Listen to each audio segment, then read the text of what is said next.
Muy buenas tardes a todos. Gracias por estar uniéndose a esta transmisión en vivo. El día de hoy tenemos una conversación muy interesante, como bien dice el título del en vivo. Hablaremos acerca de políticas públicas en defensa de la vida y la familia. Y nos acompaña la diputada. Vamos a esperar que se conecte.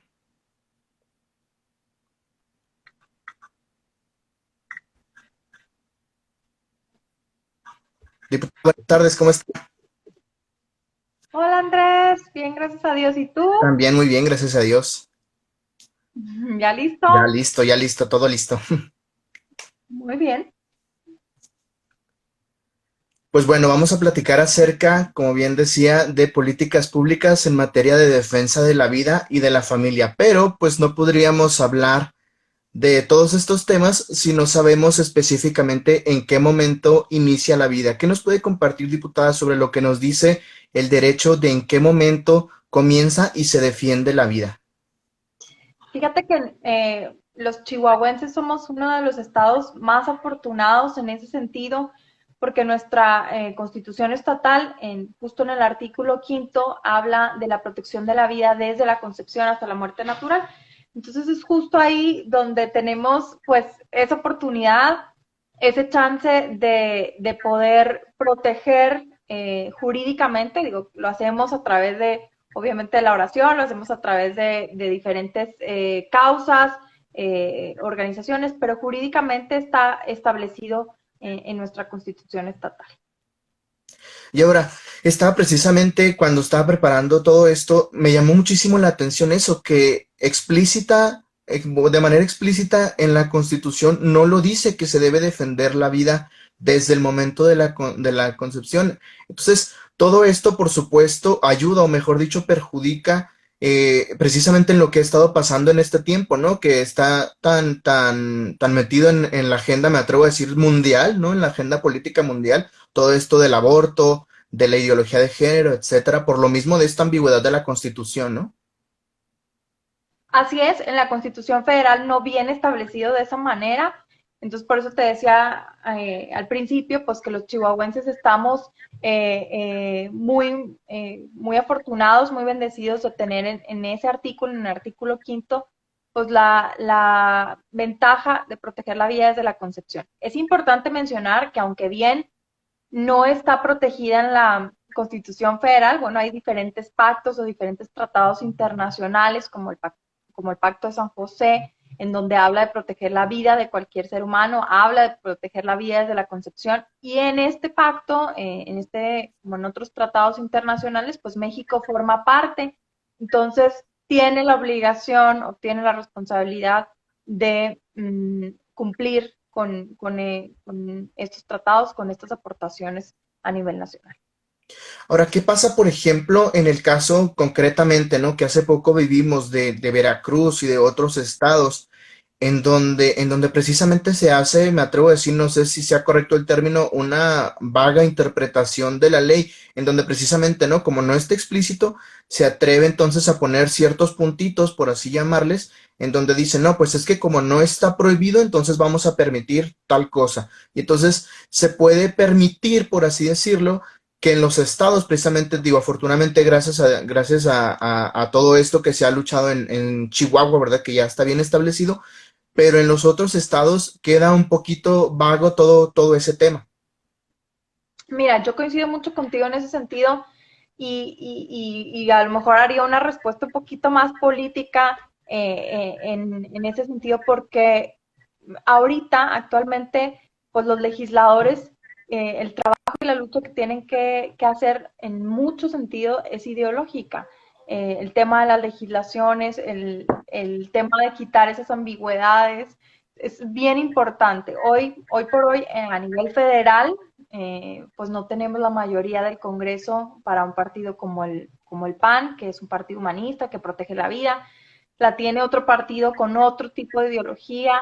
Hemos visto en esa tesitura pues cambios en la ley de educación que hablan de temas de ideología de género, de feminismo radical y otras posturas pues que son, que tienen un sesgo ideológico. Entonces, es bien importante que en esas ambigüedades, pues ahorita algunos estamos dando la lucha, ¿no? Y a través de, digo, hablaremos más adelante del PIN parental, pero a través de pequeñas palabras o pequeños pasos que tenemos que hacer para proteger la vida. Yo creo que para toda la ciudadanía que nos está viendo, que nos está escuchando, el ver la congruencia en los políticos de la defensa de la vida debe ser un punto primordial a la hora de emitir nuestro voto.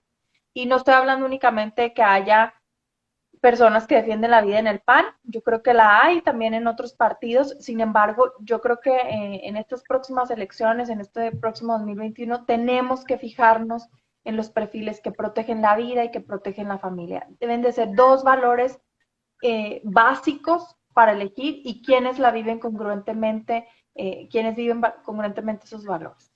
Y exactamente ese es el problema, ¿no? Una incongruencia. ¿Por qué? Porque precisamente hay una batalla, por así decir, cultural o ideológica, en donde dicen, no, pues bueno, vamos a apoyar ahora a la minoría, porque hay que decirlo, es una minoría, por ejemplo, la que está en favor del aborto, la que está a favor del uso recreativo de la marihuana y de otras cosas, ¿no? Entonces, es importantísimo, como bien lo dice, por ejemplo, en el próximo proceso de elecciones, fijarnos en ese tipo de posturas, ¿no? A veces decimos, no, pues es que estamos hartos de tal partido, de tal tipo de gobierno, vamos a votar simple y sencillamente porque es contrario, vamos a votar por tal persona y resulta que nos va igual o peor, ¿no?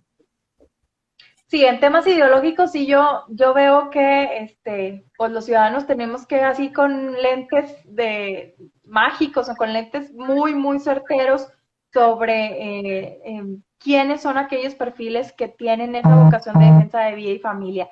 Y sobre todo hablar de una defensa de la vida amplia. Obviamente, como dices tú, aunque sean las minorías, nosotros vemos o cuidamos la vida desde la concepción y todo su trayecto hasta la muerte natural. Es decir, estamos a favor de que haya una vida plena para las mujeres, de que haya una vida plena para los niños, libre de violencia. Entonces, nosotros no estamos en contra de todo eso, porque a veces también se malinterpreta, Andrés, que al estar nosotros a favor de la vida, entonces estamos en contra de las mujeres, ¿no? O al estar a favor de la familia, estamos en contra de cierto sector de personas. Y eso es completamente falso. Yo te voy a dar un dato. El doctor Fernando Pliego, que es un académico bastante bueno de la UNAM, muy prestigiado, tiene una investigación sobre el tema de la familia.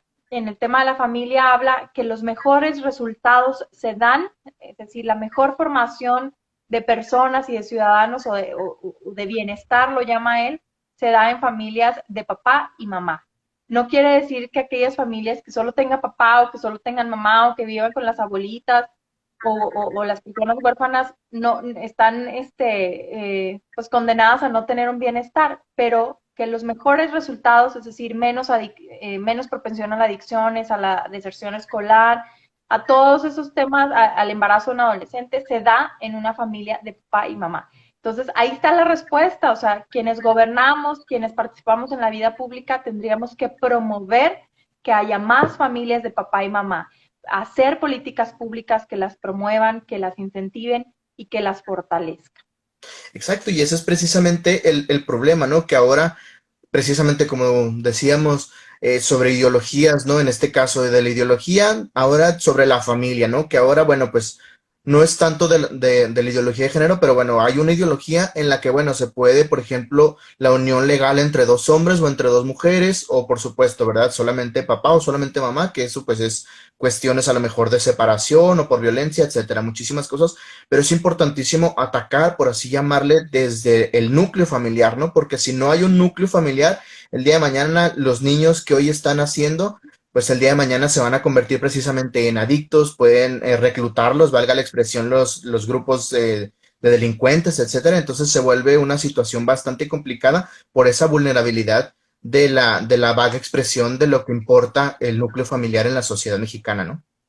Así es, se ha ido relajando mucho esa procuración por el tema de las familias de papá y mamá, se ha ido pues soltando, relajando mucho el tema de la defensa de la vida y yo creo que a veces entramos en debates pues muy lamentables en tema de legalización del aborto y N cantidad de cosas en donde yo, yo reflexiono y bueno, pues hay mucho texto sobre eso.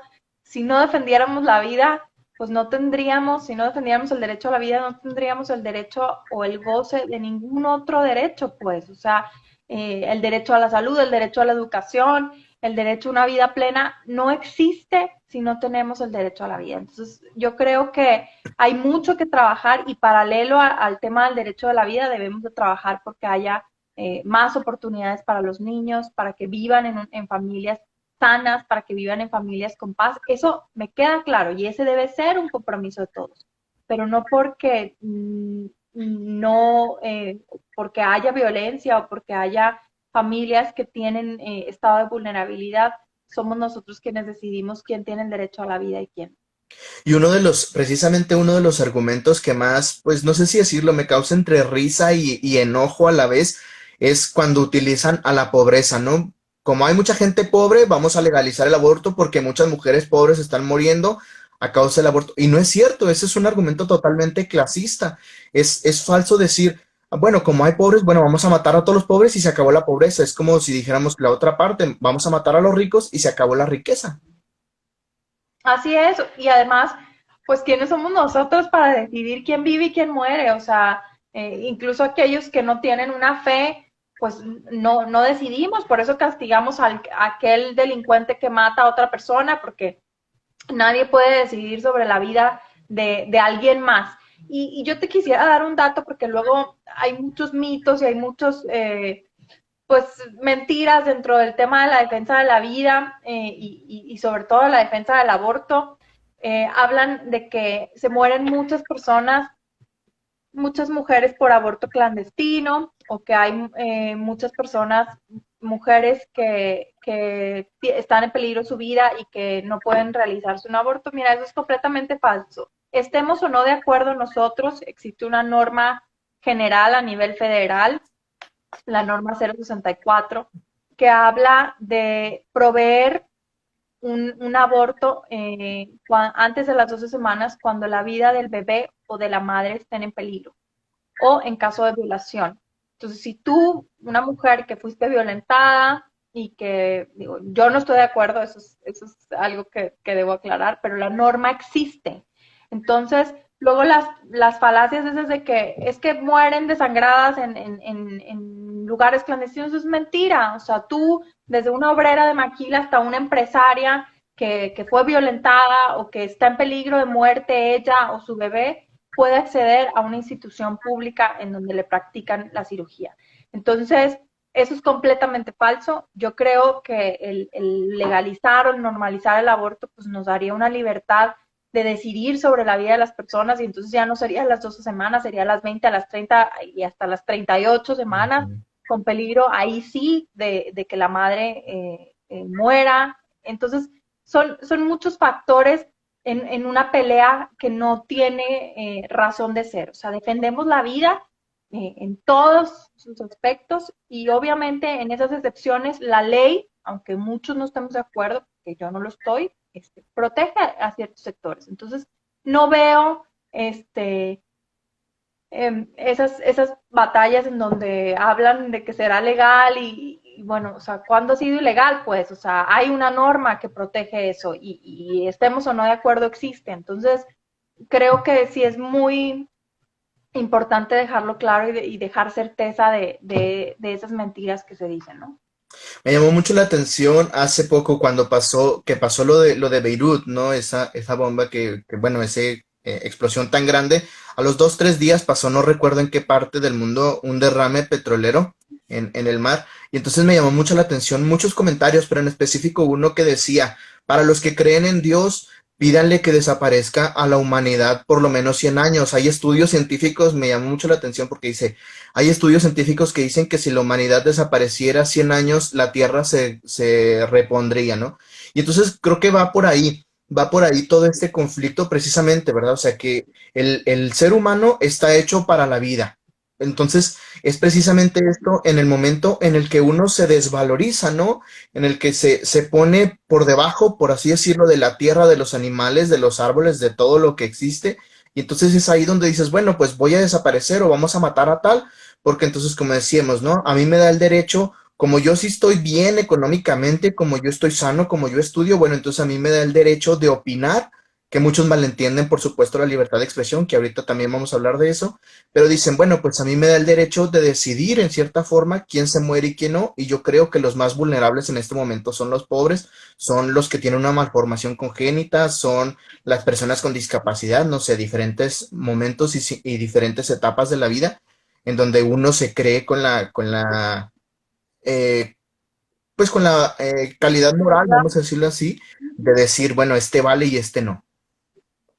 Sí, definitivamente yo creo que ahí hay pues una perversión de un tema de decidir o no decidir. Bueno, claro que se puede tomar decisiones de qué carrera tomar, de qué camino tomar en la vida, pero a mí me encanta una explicación que daban sobre el tema del aborto, de que nosotros no tenemos un cuerpo, sino somos un cuerpo. O sea, yo no puedo, yo le preguntaría a alguien si va al doctor y le dice, oiga doctor, hoy ya no quiero tener dos brazos, nada más quiero tener uno, córtemelo. O sea, yo preguntaría, ¿es verdad que algún médico haría eso? Pues, o sea, diría, córteme el brazo. Entonces, es lo mismo con un tema de un embarazo. Ya se trata de una nueva vida, ya está fuera del cuerpo, del hombro de la mujer, y creo que ahí es donde empieza realmente esa conciencia de esa protección de la vida. Y sobre lo que hablabas del tema de la pobreza y de cómo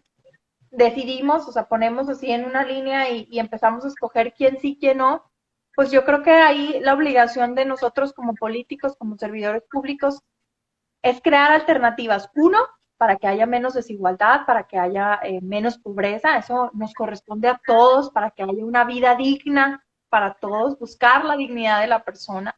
Y dos, buscar también alternativas para que aquellos no nacidos puedan tener también una vida.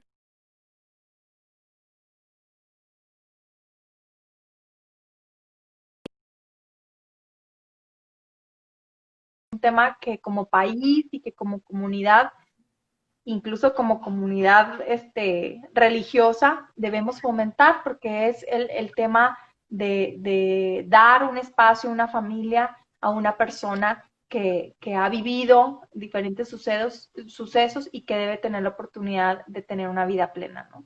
Claro, y es precisamente eso, volvemos a lo mismo, ¿no?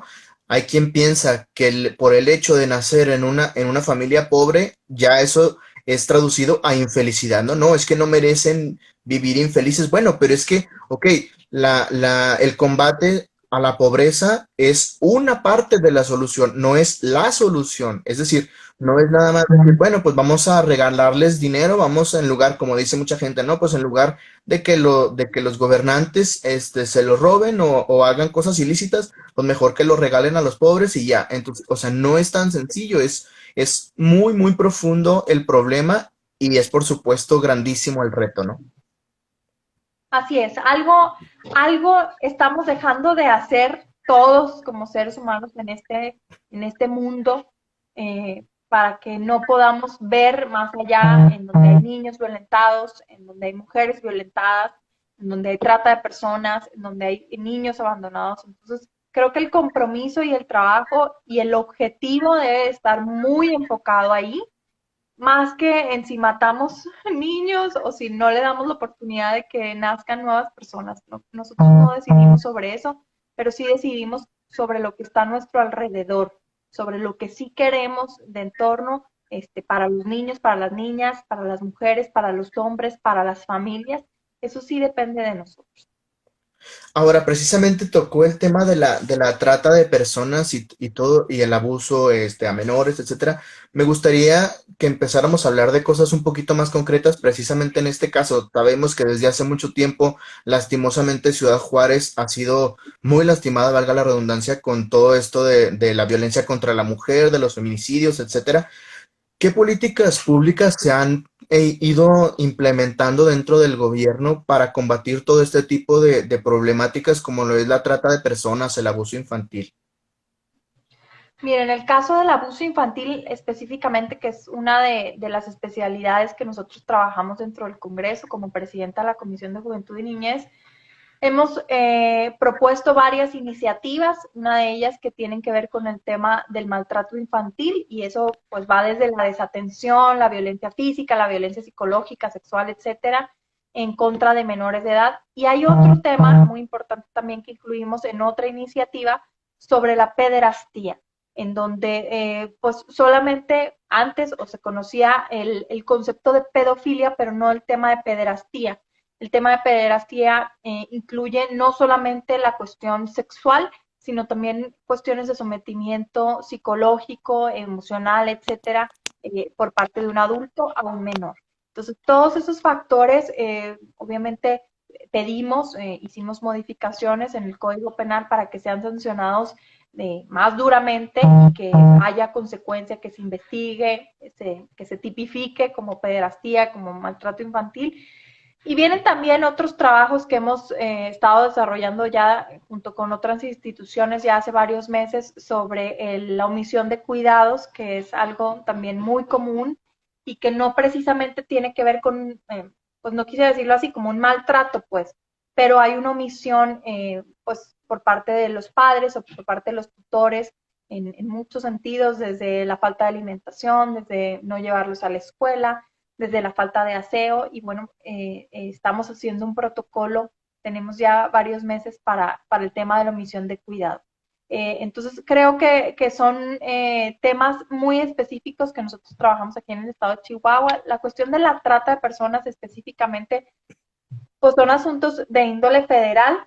Sin embargo, pues yo creo que hay varias estrategias, hay varias organizaciones de la sociedad civil a las que apoyamos y que también a través de la Fiscalía de la Mujer y del Centro de Justicia para las Mujeres se apoya a aquellas pues mujeres que han sufrido algún tipo de violencia, algún tipo de trata, desde atención psicológica, atención jurídica, apoyo para la alimentación de sus hijos, porque bueno, pues hay personas que se dedican a la prostitución y que tienen hijos y que, bueno, ahí sí siento que en algo fallamos porque no hemos podido dar las oportunidades para que esas mujeres encuentren otros campos, ¿no?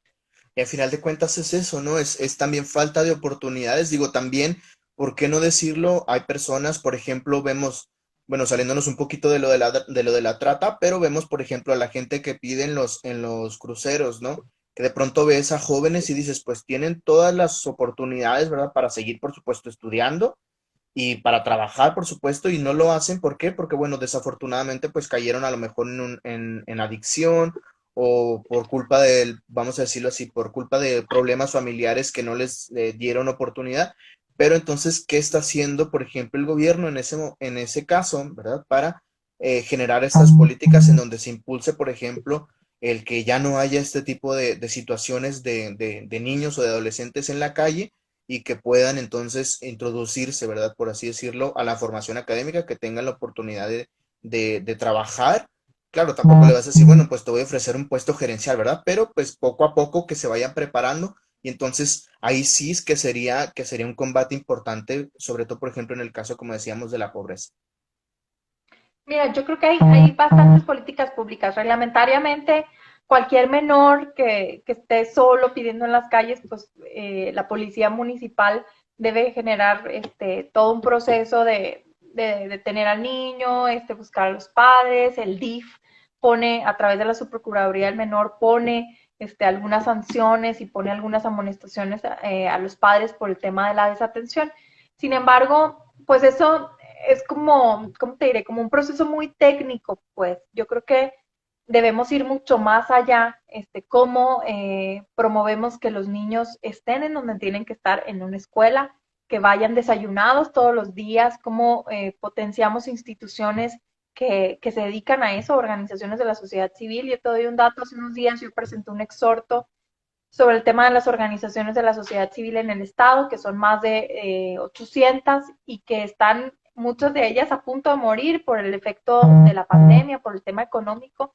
Y todas esas organizaciones, Andrés, son brazos fuertes, o sea, llevan años trabajando algunas en temas de desayunos para niños, en casas hogares, asilos de ancianos, y son temas que el gobierno no puede sostener, que no puede acaparar, porque aparte de que ellas llevan mucho trabajo y mucha experiencia previa, pues tienen recursos por parte de donadores particulares, ¿no? O sea, son realmente un apoyo. Entonces, tenemos que implementar para el caso de la desatención de los niños muchos más protocolos, escuelas de padres, en donde promovamos esa parte de las relaciones sanas entre papá, mamá e hijos. Creo que eso se ha olvidado mucho, eran proyectos muy exitosos dentro del estado de Chihuahua y es también una manera en la que involucramos a los papás en la vida escolar de los niños. No son como mundos aislados, o sea, la escuela y la casa no es como, ay, ya mandé a mis hijos a la escuela, híjole, ya por fin descansé, no, o sea, ya me olvidé de ellos. Claro, en estos tiempos de pandemia es complicado, sí, es complejo, pero no son mundos separados, no son, ahí te paso la pelota y luego me la cuidas y luego me la pasas, o sea, es un trabajo en conjunto y yo creo que tanto los maestros están interesados en que las familias se fortalezcan porque eso genera estudiantes enfocados en lo que tienen que hacer, como los padres necesitan que sus hijos tengan un aprovechamiento para que de ahí pues salgan más oportunidades para ellos. Entonces debe ser un trabajo en conjunto, debe participar también la sociedad civil y creo que pues nos falta mucho, ya hay mucho esfuerzo por parte de organizaciones de la sociedad civil e incluso de gobierno, pero creo que debemos de seguir promoviendo. Mira, yo te cuento otro caso. En la cuestión de los adolescentes que viven en casas hogares, muchos de ellos, la mayor población de los casas hogares que tienen que ver con el DIF, eh, son adolescentes. Estos adolescentes al cumplir sus 18 años y no hay algún familiar o algún tutor que los reclame, pues están libres a los 18 años. Se enfrentan a una vida muy compleja en la preparatoria o por salir de la preparatoria o entrando a la universidad sin un tema de una oportunidad de trabajo. Entonces, todos esos procesos son los que el gobierno a través de organizaciones promueven pues para darle una vida digna a los niños. Y son esos proyectos como las adopciones temporales, como otros proyectos, los que enriquecen y potencian el valor de la vida. Y ahora, precisamente con lo que mencionaba, vamos a hablar acerca de otro punto que me parece muy importante, sobre la ruptura, por así decirlo, o mejor dicho, la intención de que haya esta nueva unión, por así llamarle, entre los papás, ¿verdad? Con la atención para con los hijos, de los maestros, etcétera. De ahí nace, me imagino, todo esto que es el PIN parental, ¿no? Sí, mira, el PIN es una herramienta, pues creo yo, muy buena para el tema del derecho y la responsabilidad de los padres, primordialmente en la educación de los hijos. Es importante ponerlo un poquito en contexto. Hace ya unos años, hace unos meses, a la entrada del gobierno del presidente López Obrador en el Congreso Federal se cambió la ley de educación. En esta ley de educación, bueno, pues hay varios contenidos, hay varios artículos, varios segmentos de la ley que se cambian completamente, pero a lo que más nos preocupa, pues tiene que ver con las cuestiones curriculares.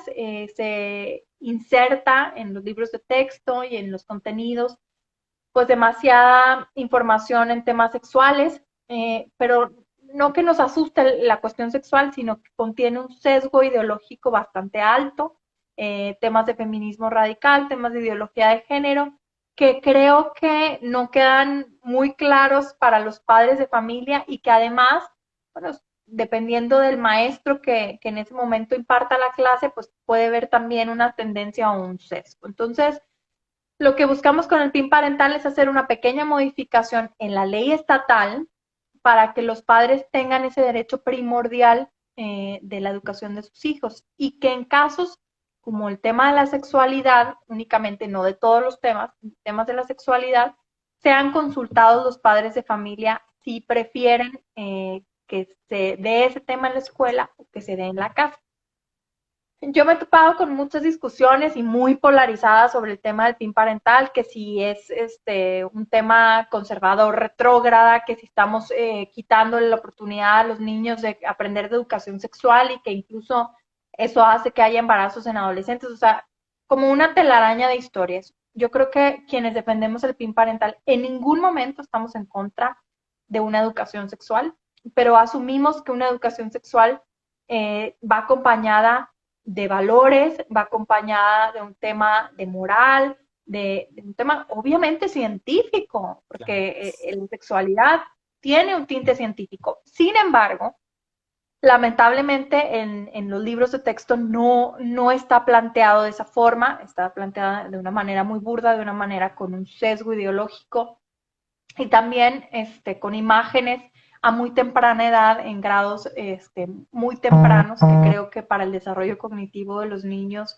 pues es muy complicado. Entonces, pues, ¿qué te digo? Creo que es una batalla que tenemos que dar.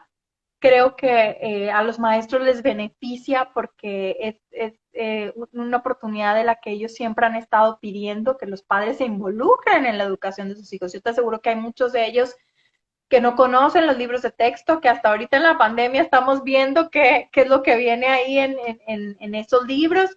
Y para los padres de familia, pues también es una oportunidad justo de saber, de acercarse a sus hijos y de hacer una colaboración con la escuela.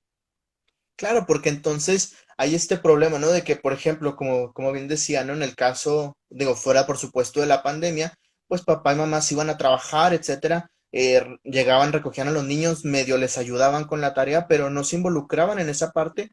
Y entonces después habían situaciones en donde es que le están hablando de estos temas a mi hijo o lo ven ya muy despierto, por así decir, por ejemplo, en este caso de temas de sexualidad que ni siquiera son temas de una vida sexual plena, ¿no? Son nada más hablar de métodos anticonceptivos, de ideología de género, de todas estas cosas que precisamente por su madurez no están listos para ver, por ejemplo, en la primaria a mí me parece, y yo creo que ni siquiera en la secundaria, porque es una etapa en donde están todavía bastante vulnerables e inmaduros psicológicamente para entonces comprender todo este tipo que, claro, ya empiezan que a descubrir su cuerpo, etcétera, pero me parece importante manejar ese tipo de barreras, por así decir, en el que, por lo menos en mi opinión, la educación sexual y formativa en tema de valores se da en la casa.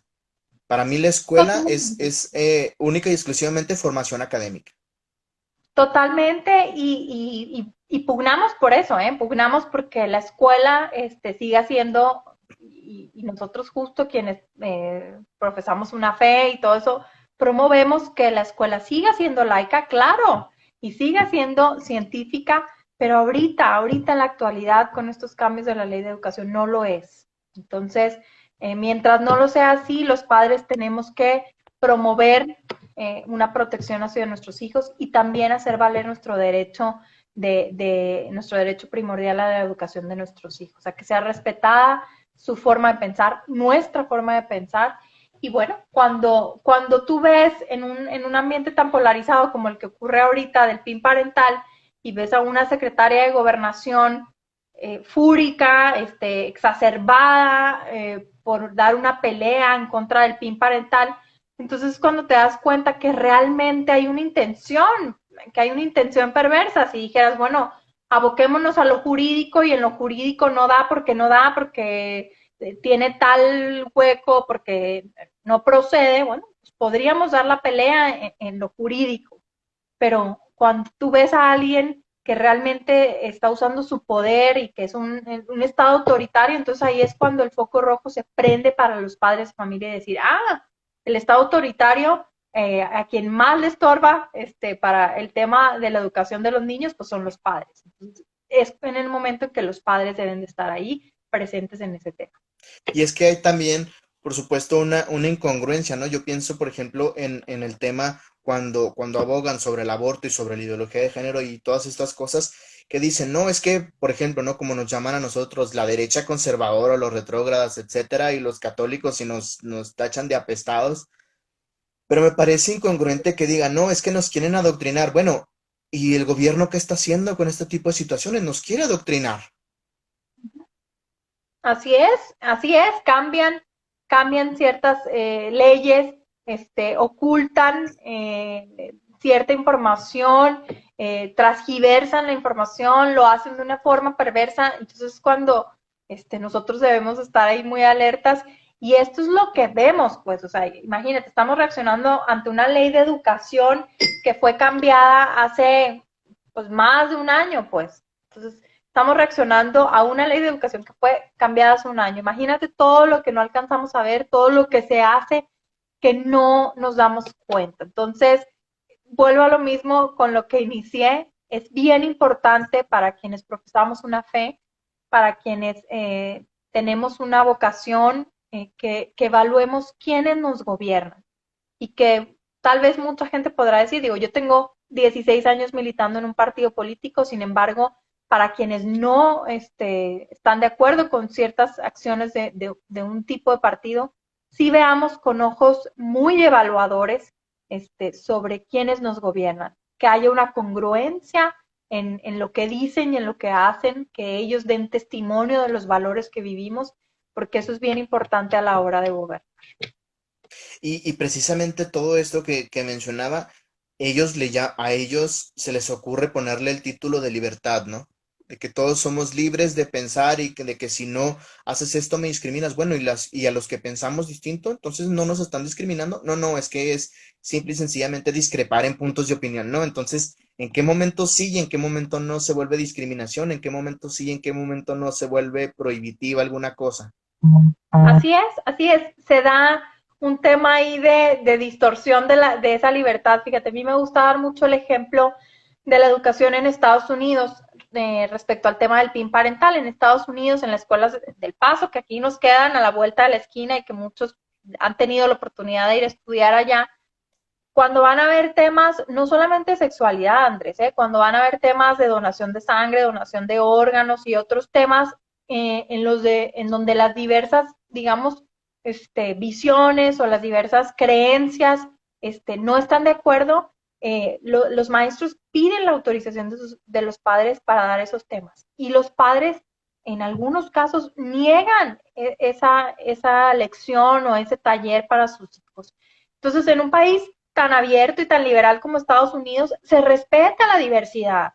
¿Por qué en México se tiene tan penado a quienes queremos defender a nuestros hijos y de cuándo acá el Estado tiene mayor peso sobre la educación de nuestros hijos? Entonces, si yo pienso de tal forma y quiero que tal lección o que tal contenido se dé de diferente manera, creo que estoy en todo mi derecho de hacerlo y de hacer una forma diferente de esa educación en casa. Y precisamente un tema basado en este aspecto de la sexualidad son los embarazos en adolescentes. Si no me equivoco, no sé si el primero, pero sí uno de los primeros, el estado de Chihuahua en embarazos de adolescentes ocupa uno de los primeros lugares a nivel nacional. Y me llama mucho la atención y quiero preguntarle su opinión acerca de precisamente, ¿no? Todo esto que hablamos de la educación sexual. Esta educación sexual, por supuesto, hablándolo desde temprana edad, eh, ¿permitiría que bajara este índice de embarazos en adolescentes o es vagamente un tema, como decimos, ideológico? Mira, el tema del embarazo en adolescente es muy complicado. Desde que inició el sexenio del presidente Enrique Peña Nieto, se creó toda una estrategia interinstitucional para el trato de esta problemática. Sin embargo, creo que ha faltado algo más. Creo que pues los datos ahí están, el tema de la información, ahí está el acceso a material anticonceptivo en los centros de salud, está y es de manera gratuita y sin cuestionarles a los adolescentes absolutamente nada. Yo creo que debe entrar ahí un tema más de afectividad, de autoestima, de la procuración de relaciones sanas, de la cuestión del amor, del autocontrol, todos esos valores que a mí me parece que en ningún momento son anticuados, sino son valores básicos que uno tiene y el autocontrol lo tienes con la comida, o sea, no únicamente estás hablando de un tema de sexualidad, o sea, son valores que se dan, el tema de la afectividad, cómo me relaciono con los demás. Fíjate, hoy venía escuchando un podcast que me gusta mucho y hablaban del tema de la violencia, por ejemplo. Entonces, en un contexto donde todo habla de violencia, incluso las canciones aquellas que existen ahorita de reggaetón y todo eso, ¿no? O sea, hablan de violencia. Entonces, es imposible que no veamos ya la violencia como algo normal si nos bombardean en todo el tiempo. Entonces con la sexualidad pasa lo mismo, se normaliza, se relaja, se hace como algo pues fuera de una cuestión también afectiva, de un tema de autocontrol, ¿sí me explico? De un tema de una relación sana. Entonces también se normaliza, o sea, nos bombardean tanto con eso en las películas, en la televisión y están al alcance de los muchachos. Entonces es imposible, pues, nadar contracorriente cuando todo el contexto te está bombardeando. Yo creo que ninguna estrategia, hasta que no lo veamos en diferentes dimensiones y abarquemos con los jóvenes incluso su sentido de pertenencia por ellos mismos, su amor, su respeto, para que ellos puedan cultivar esas relaciones sanas, ¿no? Claro, es precisamente uno de los temas que me parece más importante combatir, por así decir, dentro de la familia, que es el amor propio, ¿no? Y ciertamente es lo que decíamos al principio, problema de que hay tanto divorcio, por ejemplo, en el estudio que ya lo mencionaremos un poquito más adelante, de Así estamos Juárez, que dice, ¿no? Que de 100 parejas, 55 se divorciaron, ¿no? Entonces yo creo que es un problema también ahí del ejemplo que han tenido o que han dejado de tener. Yo hice en mi canal de YouTube una serie de cápsulas precisamente de las heridas emocionales que surgen a raíz de la falta, de la ausencia de la figura paterna o materna. Entonces, a partir de ahí se derivan muchísimas cosas y porque precisamente, ¿no? O sea, hablar de valores no es un tema de conservador, no es un tema de retrógrado, es un tema en el que nunca van a dejar de ser los mismos valores, la importancia que tienen ayer, hace 50 años o 50 años después. Así es, tenemos que promover esos valores, tenemos que seguir protegiendo a la familia y ojo, sin decir, cuando, eso me encanta recalcarlo, ¿no? Cuando dices proteger a la familia, en ningún momento estás en contra de ninguna persona ni de nadie, simplemente promueves aquellos espacios en donde dan bienestar a los ciudadanos y donde dan protección, que es un hogar de papá y de mamá. Y yo creo que hay muchas estrategias que deberíamos estar trabajando y en las que todos los ciudadanos deberíamos estar concentrando. En el tema de que haya menos violencia familiar, ahorita por la pandemia se incrementaron los casos, hay mucha más violencia familiar, llamadas al 911 a cargo de este tipo de temas, violencia infantil, deserción escolar, que nuestros niños están dejando la escuela cada vez a edad más temprana. El salto de secundaria a preparatoria es todo un reto y debemos procurar que se dé y que los padres tengan esa oportunidad de darlo. O sea, hay un sinfín, ahorita hablamos de la trata, de la prostitución, del maltrato infantil, o sea, hay un sinfín de casos, un sinfín de causas en las que deberíamos estar preocupados. Y es precisamente lo que decíamos, ¿no? O sea, que se traducen en libertad. Por ejemplo, un tema que también me llama mucho la atención, que ahorita lo mencionaba, es el tema de la música, de lo que ven, lo que tienen, el fácil acceso que tienen a las nuevas tecnologías los niños. Hablaba el día de ayer con una psicóloga y le presentaba el caso, bueno, ella también lo había podido ver, pero que se presentó, bueno, a nivel, pues se puede decir mundial, con Netflix, ¿no? La película esta que sacaron de las niñas de creo que 11 años y que, pero bueno, el punto es que, bueno, ¿verdad? Hipersexualizado. Se está queriendo censurar, por así decir. ¿Por qué? Porque no es una cuestión ideológica, es que no es una manera correcta de manejar ese tema. Y eso, Andrés, ocurre en muchas familias sin darnos cuenta. Cuando les permitimos a nuestras hijas que empiecen a maquillarse de una manera exagerada a muy temprana edad, que empiecen a vestir de una manera adulta cuando apenas son jóvenes o cuando apenas son adolescentes, el adelantarlas, permitiéndoles ver contenido en televisión que no es apropiado, les estamos abriendo una puerta a temas que no son apropiados, a temas que todavía deben estar preparados cognitivamente y emocionalmente para verlos. Entonces, es una invitación a todos los padres. El PIN parental yo creo que nos hace PIN a todos, ¿no? O sea, nos hace así como una reflexión a todos de la importancia del cuidado de los padres, de la educación de los padres, de cómo hemos dejado de estar pendientes, porque claro, tenemos muchas responsabilidades, pero yo creo que esta pandemia, el tema del homeschooling es un reto para los padres porque nos permite estar más cerca y partirnos en mil para poder estar concentrados en la educación de nuestros hijos, pero también es una oportunidad para los maestros de aprovechar esa participación de los padres. Es bien importante que en todo el contexto, en esa serie como la que mencionas, que seguramente iba a verse muy normalizada, que las niñas bailaran de esa manera y que se vistieran de esa manera, porque así poco a poco hemos ido normalizando la violencia, la hipersexualización, el tema del lenguaje sexual, la ideología de género. O sea, cada vez, como se habla más, se acepta más. Y yo creo que debe haber límites siempre respetuosos de quien piense diferente a ti, pero siempre estableciendo cuál es tu postura y que se respete de la misma manera. Claro, y a final de cuentas decimos de nuevo, ¿no? O sea, lo traducen o lo quieren disfrazar, mejor dicho, en libertad, ¿no? Y piensan que es tan sencillo como decir, si no te gusta, no lo veas, o si no te gusta, no lo escuches, si no te gusta, no hables de ello.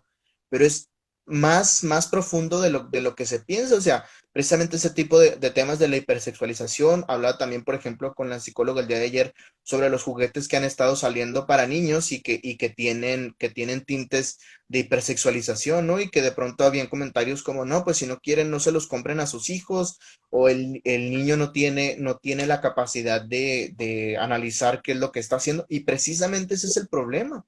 O sea, por ejemplo, uno de los juguetes me llamó mucho la atención de que era, bueno, era una muñeca y que le tenías que tocar el área de los genitales y que se reía. Entonces dices, ok, a lo mejor la niña, ¿verdad? De 3 4 5 años no se va a dar cuenta de lo que está tocando, por así decirlo, pero lo que está haciendo este juguete es normalizando el decir, si te tocan esta parte, mi amor, te va a dar risa. Así es, qué lamentable que exista y que estemos abiertos a aceptar ese tipo de juguetes, ese tipo de contenido. A mí la verdad se me hizo muy valiente por parte de muchos padres que comenzaron a pedirle a Netflix que cancelara esa serie, que se manifestaron los cientos de padres de familia que estuvieron presentes en la caravana que hicimos de autos del tema del PIN parental. Son papás valientes y ojalá logremos conquistar a más padres de familia que se den cuenta de lo importante que es su papel, su rol en la comunidad. Y es que también, por ejemplo, con el tema de los papás, ya no hay ese pretexto o esa excusa de decir, es que yo no sabía, ¿no? Es que él lo ignoraba, es que no tenía acceso. No, ¿por qué? Porque tanto papá como mamá como los hijos tienen el mismo fácil acceso a la pornografía, a la hipersexualización, a la música indebida, a todos estos temas. Y entonces ese es el problema, ¿no? Cuando lo empiezas a normalizar, entonces llega un momento en donde ya te parece absolutamente normal, precisamente, y decimos, bueno, es que no lo vi venir, no, es que no lo viste venir, al contrario, lo viste venir, pero no hiciste absolutamente nada. Así es, ese alcance de información, Andrés, es beneficioso, pero a la vez perjudicial, ¿no? O sea, es beneficioso porque ya todos los muchachos tienen a su alcance el Internet y pueden consultar ahí N cantidad de cosas, incluso pues de saber de prevención, pero también pueden consultar más allá, pues, o sea, pueden explorar cosas pues que no estén, digamos, bien en el sentido de una sana formación para ellos. Y entonces, ahora que hablábamos del embarazo en adolescentes, por ejemplo, aún existiendo toda esa información, los embarazos en adolescentes siguen en aumento. Entonces, quiere decir que no es una falta de información. Quiere decir que es un cambio de estrategia, que algo falta, que algo falla en el tema de entregar métodos anticonceptivos, de tener toda la información, hay algo más. Y yo creo aunque se oiga muy romántico en el tema de políticas públicas, pues el proteger a la familia, el fomentar la familia, la unión familiar, la convivencia familiar, son temas que deberían de estar en la agenda de todos los partidos políticos y de todos los gobernantes. Y ahora, precisamente, hablando de todo esto de la agenda política, me gustaría tocar otro tema que también me parece muy importante y que me ha tocado vivirlo al 100%, y es la inclusión o la no inclusión de personas con discapacidad. Me llamó mucho la atención, estaba leyendo el estudio de Así estamos Juárez de Planeación Estratégica. Me llamó mucho la atención que decía que en infraestructura urbana hay muy pocas, así le llaman, ¿verdad? Hay muy pocas banquetas con acceso para personas con discapacidad, ¿no? Para personas que están incapacitadas de caminar.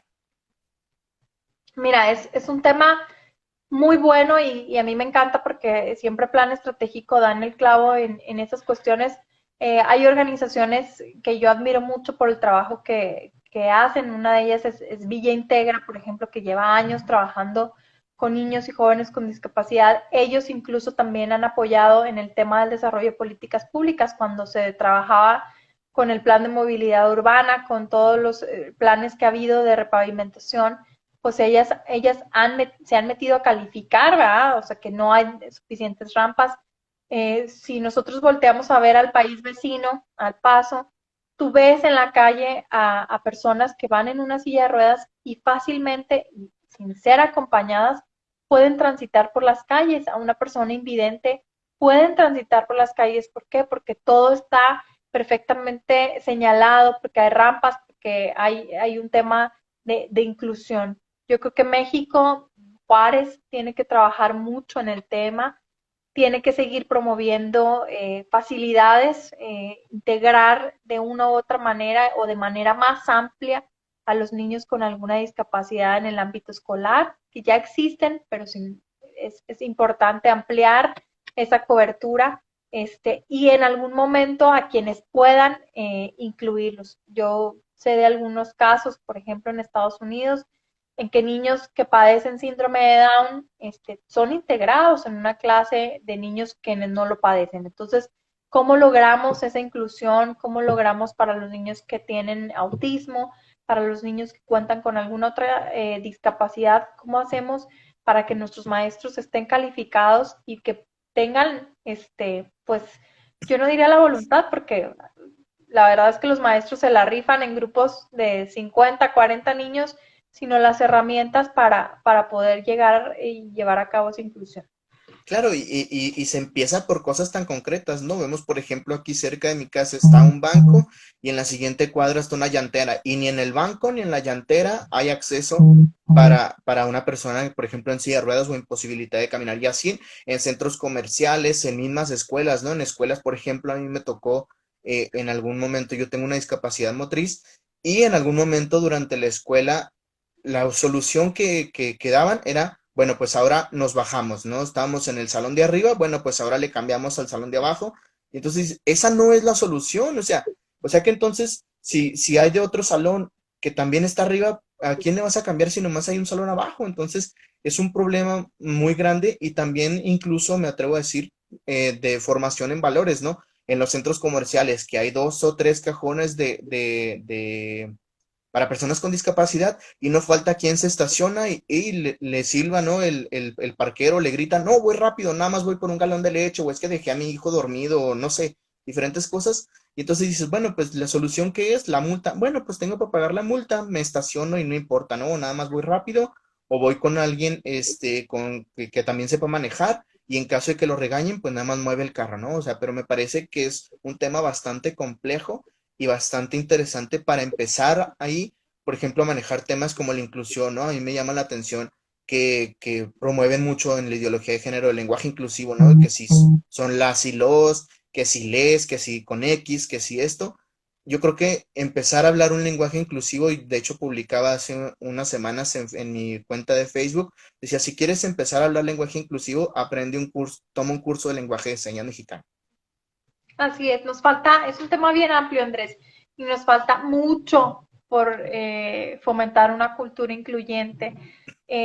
Yo creo, y lo digo, lamentablemente muchas de las veces nos sensibilizamos hasta que tenemos algún familiar directo o alguien con alguna discapacidad, es cuando entendemos, cuando comprendemos estas causas. Y yo creo que esa invitación o esa conquista hacia esa cultura de inclusión debería de existir en todos y que quienes, pues también quienes tienen algún familiar con un tema de discapacidad, pues que nos enseñen, ¿verdad? O sea, la parte es cómo nos metemos todos a esa cultura de inclusión, a esa cultura de verdadera inclusión, cómo quienes gobernamos con una política inclusiva en todos los temas, o sea, en donde tenemos toda nuestra ciudad en cuestión de braille, por ejemplo, para aquellas personas con discapacidad visual, lo que hablabas tú del lenguaje de señas, cómo en nuestro círculo quienes tenemos alguna empresa o quienes tienen alguna empresa en la contratación o la inclusión de empleados con discapacidad. O sea, implica pues sí, un espectro muy, muy amplio y que deberíamos estar explorando todos desde la trinchera que nos toca. Sí, exacto, y es precisamente muy complejo, así como todos los temas, pero por algo se debe empezar, ¿no? Y yo creo que, por ejemplo, en su caso, me llamó mucho la atención, por ejemplo, el otro día que estaba viendo que asistió, ¿no? A que una invitación que le hicieron para una reforestación, una actividad de reforestación. Entonces, me parece importante ver este tipo de ejemplos, ¿no? Que no sea nada más el diputado, el senador, el presidente en su oficina, en la cámara, etcétera, sino que sea precisamente esa persona cercana a la gente, ¿no? Suena como ahora sí que cliché de político, pero es eso, es lo que uno espera realmente, que tú dices, ok, estoy viendo resultados, estoy viendo que lo que me dijo que iba a hacer está por lo menos luchando. ¿Por qué? Porque sabemos precisamente en este momento, ¿no? Que hay una minoría, por así decirlo, en el caso concreto del PAN, pero sabemos que, por ejemplo, se busca, ¿no? Se busca, a pesar de la minoría, se busca aportar y que esa aportación no sea simple y sencillamente rechazada por el hecho de simple y sencillamente decir no porque es oposición a mí. Totalmente de acuerdo. Hay que fomentar entre los políticos y entre los mismos ciudadanos, uno, que los políticos nos concibamos como lo que somos representantes ciudadanos. Fuimos electos para representar a nuestros ciudadanos. Entonces debemos estar en constante comunicación con ellos, en constante conexión y acercamiento con ellos para que sepan qué causas defendemos y hacia dónde debemos direccionar nuestras iniciativas, nuestro trabajo, en este caso legislativo. Y por otro lado, también, eso es algo que a veces los políticos no entendemos, el fomentar el empoderamiento ciudadano o esa participación ciudadana. Es un círculo virtuoso. Nosotros consultamos a los ciudadanos porque nos concebimos como representantes ciudadanos y los ciudadanos se sienten representados y participan y generan esa conexión y no ven como una política, una pared, ¿no? O sea, que es todos son iguales, todos hacen lo mismo, todos mienten, todos esto, todo lo otro, sino que hay excepciones porque ellos mismos aprenden a, a ver esas diferencias, lo que les decía ahorita, a distinguir, a evaluar en su actuar, en su trabajar, quiénes son aquellos que realmente nos representan. Y es precisamente eso, ¿no? Quiénes buscar, quiénes nos van a representar y nosotros como ciudadanos tenemos la obligación de decir, hey, usted como candidata dijo que iba a hacer esto, por supuesto, ¿verdad? Es mucho más concreto que solamente juntar firmas y todo esto, ¿verdad? Es un conjunto de ideas y de proyectos bastante fuertes, pero de saber, ¿verdad? Para la ciudadanía que es un reto muy importante, pero que tenemos nosotros también la obligación de estar ahí pendientes de que se cumpla el trabajo. Así es, así es. Esa auditoría ciudadana es lo que más debería de preocuparnos a todos y también esa auditoría ciudadana nos sirve mucho a nosotros para esforzarnos más, para hacernos distinguir más. Yo creo que esa oportunidad que nos dan conforme a la ley del tema de la reelección, para mí es una evaluación, ¿verdad? O sea, pasaste o no pasaste el examen. Si no tienes ese tema de reelección, pues quiere decir que de plano hiciste muy mal trabajo, reprobaste la tarea, entonces pues no te puedes reelegir. Pero en el caso de que sí, que haya una representación ciudadana, bueno, entonces la gente evaluará si eres candidato o no para reelegir.